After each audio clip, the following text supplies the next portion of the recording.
വിവാഹവുമായി ബന്ധപ്പെട്ട് ഓരോ നാട്ടിലും വ്യത്യസ്ത ആചാരങ്ങളാണുള്ളത്. പലപ്പോഴും വിവാഹ ചടങ്ങുകളുടെ ഭാഗമായാണ് ഇത്തരം ആചാരങ്ങൾ പിന്തുടരുന്നത്. എന്നാൽ ചില വിഭാഗങ്ങൾക്കിടയിൽ ഇത്തരം വിചിത്രമായ പല അനാചാരങ്ങളും നിലനിൽക്കുന്നുണ്ട്. ആഫ്രിക്കൻ രാജ്യമായ മൗറിറ്റാനിയയിലുമുണ്ട് അത്തരമൊരു ആചാരം. വധുവാകാൻ ഒരുങ്ങുന്ന പെൺകുട്ടി തടിച്ചു കൊഴുത്തിരിക്കണം എന്ന ചിന്തയിൽ അമിതമായി ഭക്ഷണം നൽകി ബുദ്ധിമുട്ടിക്കുന്നതാണ് ഇവിടുത്തുകാരുടെ രീതി. മെലിഞ്ഞ ശരീരം സൗന്ദര്യമില്ലായ്മയാണ് ഇവർ കണക്കാക്കുന്നത്. രാജ്യത്തെ ഗ്രാമപ്രദേശങ്ങളിൽ വസിക്കുന്ന മൂർസ് വിഭാഗക്കാർക്കിടയിൽ ഈ ചിന്താഗതി പ്രബലമാണ്. അതിനാൽ തന്നെ ചെറുപ്രായത്തിൽ തന്നെ പലപ്പോഴും 5 വയസ്സാകുന്ന സമയം മുതൽ ഇവർ പെൺകുട്ടികൾക്ക് അമിതമായി ആഹാരം നൽകി തുടങ്ങും. ചെറുപ്പം മുതലേ അമിതവണ്ണമുള്ള ശരീരപ്രകൃതമായാൽ വിവാഹകാലം എത്തുമ്പോൾ കൂടുതൽ ആകർഷണീയത ഉണ്ടാവും എന്ന തോന്നലാണ് ഇതിന് പ്രേരിപ്പിക്കുന്നത്. തടിച്ചുകൊഴുത്ത ശരീരം പെൺകുട്ടികളെ സൗന്ദര്യത്തിൻ്റെയും സമ്പത്തിൻ്റെയും വിവാഹം കഴിക്കാനുള്ള ആഗ്രഹത്തിൻ്റെയും ഒക്കെ സൂചനയായി ഇവർ കണക്കാക്കുന്നു. ഈ ആഹാരം കഴിക്കൽ ആചാരത്തിന് ലബ്ലോ എന്നും പേര് നൽകിയിട്ടുണ്ട്. 12 വയസ്സ് എത്തുമ്പോഴേക്കും പെൺകുട്ടികൾക്ക് 80 കിലോഗ്രാമിന് മുകളിൽ ഭാരമുള്ളവരായിരിക്കണം എന്നാണ് ഇവിടുത്തുകാരുടെ ചിന്ത. ഇതിനുവേണ്ടി കഴിക്കാവുന്ന പരിധിക്കും അപ്പുറം ഭക്ഷണം കഴിപ്പിക്കാൻ ഇവർ പെൺകുട്ടികളെ നിർബന്ധിച്ചു കൊണ്ടേയിരിക്കും. ആരോഗ്യമുള്ള ഒരു മുതിർന്ന വ്യക്തി കഴിക്കുന്നതിനേക്കാൾ ഇരട്ടിയിലധികം കലോറികളാണ് ചെറുപ്രായത്തിലുള്ള പെൺകുട്ടികൾ കഴിക്കേണ്ടി വരുന്നത്. കൊഴുത്ത പാല്, വെണ്ണ, ഈന്തപ്പഴം, മില്ലറ്റുകൾ എന്നിവ തുടരെ ഇവർക്ക് നൽകും. വയറിൽ കൊള്ളാവുന്നതിലും അധികം ആഹാരം കഴിപ്പിച്ച് ശാരീരികമായി അസ്വസ്ഥത പ്രകടിപ്പിച്ചാൽ പോലും ആചാരത്തിൽ നിന്നും ഇവർ പിന്നോട്ട് പോകില്ല. ഇനി ആഹാരം കഴിക്കാൻ ഒരു തരത്തിലും സമ്മതിക്കുന്നില്ലെങ്കിലോ അങ്ങനെ പെരുമാറുന്ന പെൺകുട്ടികൾക്ക് കടുത്ത ശിക്ഷ നൽകാനും മൂർസ് വിഭാഗത്തിലെ മുതിർന്നവർ മടിക്കില്ല. കാൽപാദങ്ങളിൽ ചവിട്ടി ഞെരിച്ച് നോവിച്ചും അടിച്ചും ഇവർ പെൺകുട്ടികളെ ഭക്ഷണം കഴിപ്പിക്കാൻ ശ്രമിച്ചു കൊണ്ടേയിരിക്കും. വയർ നിറഞ്ഞ അവസ്ഥയിലാണെങ്കിൽ നിർബന്ധിപ്പിച്ച് ഛർദ്ദിപ്പിച്ച ശേഷം വീണ്ടും ഭക്ഷണം നൽകാനും മടിക്കില്ല.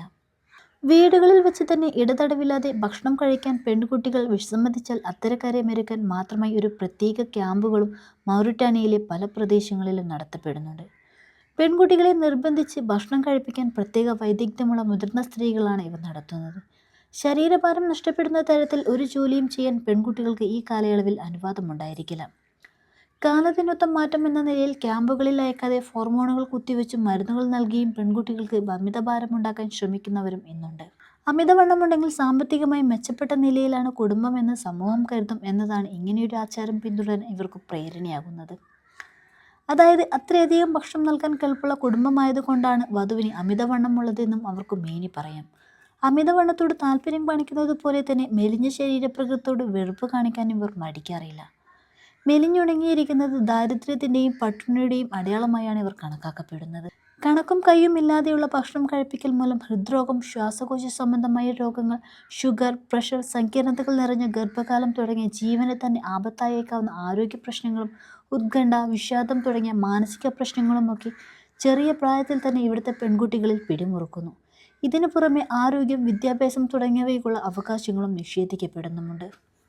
കാലത്തിനൊത്ത മാറ്റം മൂർനസ് വിഭാഗത്തിൽപ്പെട്ടവർക്കിടയിൽ വന്നതിനാൽ നഗരപ്രദേശങ്ങളിൽ ജീവിക്കുന്ന വിദ്യാഭ്യാസം നേടിയ വ്യക്തികൾ ഇപ്പോൾ ഈ ആചാരത്തിൽ നിന്നും പതിയെ പിന്തിരിഞ്ഞു തുടങ്ങിയിട്ടുണ്ട്. സമൂഹത്തിൽ പേരു നേടുന്നതിനു വേണ്ടി പെൺമക്കളുടെ ആരോഗ്യം പൂർണ്ണമായും അപകടത്തിലാക്കിക്കൊണ്ടുള്ള ഈ രീതി ശരിയല്ല എന്നൊരു അവബോധം നൽകാൻ പല സംഘടനകളും ശ്രമിക്കുന്നുമുണ്ട്. സന്നദ്ധ സംഘടനകൾ, ആരോഗ്യ പ്രവർത്തകർ തുടങ്ങിയവർ സ്കൂൾ തലം മുതൽ തന്നെ ഇതിനെതിരെ അവബോധം നൽകുന്നുണ്ട്. മാധ്യമങ്ങളിലൂടെയും രാജ്യാന്തര സംഘടനകളുടെ സഹായത്തോടെയും ബോധവൽക്കരണ പരിപാടികളും നടക്കുന്നുണ്ട്. എന്നാൽ ഇപ്പോഴും ഈ അനാചാരത്തിന് പൂർണ്ണമായും തടയിടാൻ സാധിച്ചിട്ടില്ല.